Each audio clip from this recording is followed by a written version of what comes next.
bọcទឹកគ្រឿងខ្ញុំបងប្អូនមានតែបន្លែប៉ុណ្ណេះឯងនេះមកបោកទឹកគ្រឿងបងប្អូនមករកបន្លែខ្ញុំកាស្នោក៏ហើយនឹង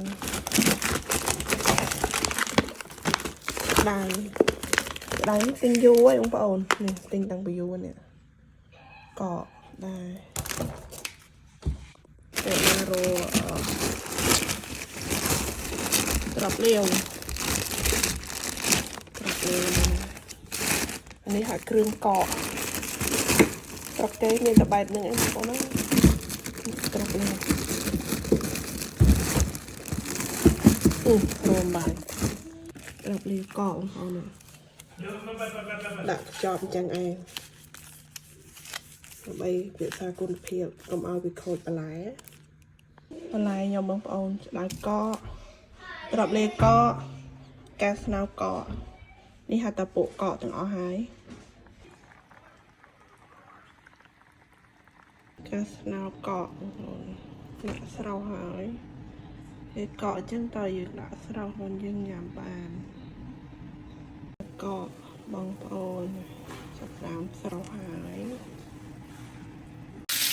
តាពីស្រោរួចខ្ញុំយកវាមកត្រឡប់ខ្លាំងតិចបងប្អូនឲ្យវាក្រៀមមកស្ងុយណា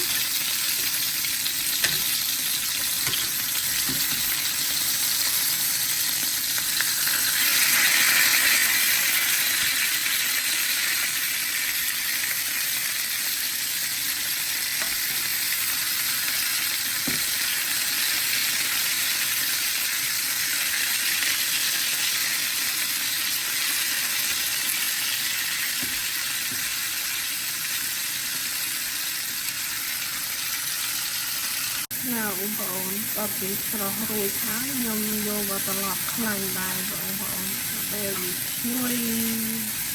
ញ៉ាំទេព្រោះអីវាមិនមែនកាស្នោស្រស់កាស្នោកកតែវាទៅចាស់វាលីងស្រាប់លាហើយបងប្អូនបិទទឹកគ្រឿងមិនអាចចោលបានទេព្រោះអត់មានស្រាប់លានេះគឺអត់ញ៉ាំទេ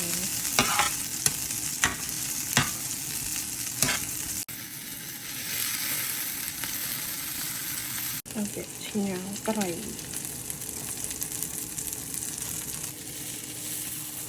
យ៉ាងទូពេកដាក់ឆ្ងាញ់ប្រៃពីរ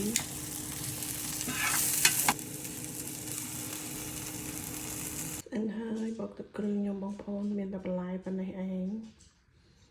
ទឹកគ្រឿងខ្ញុំមកចានបង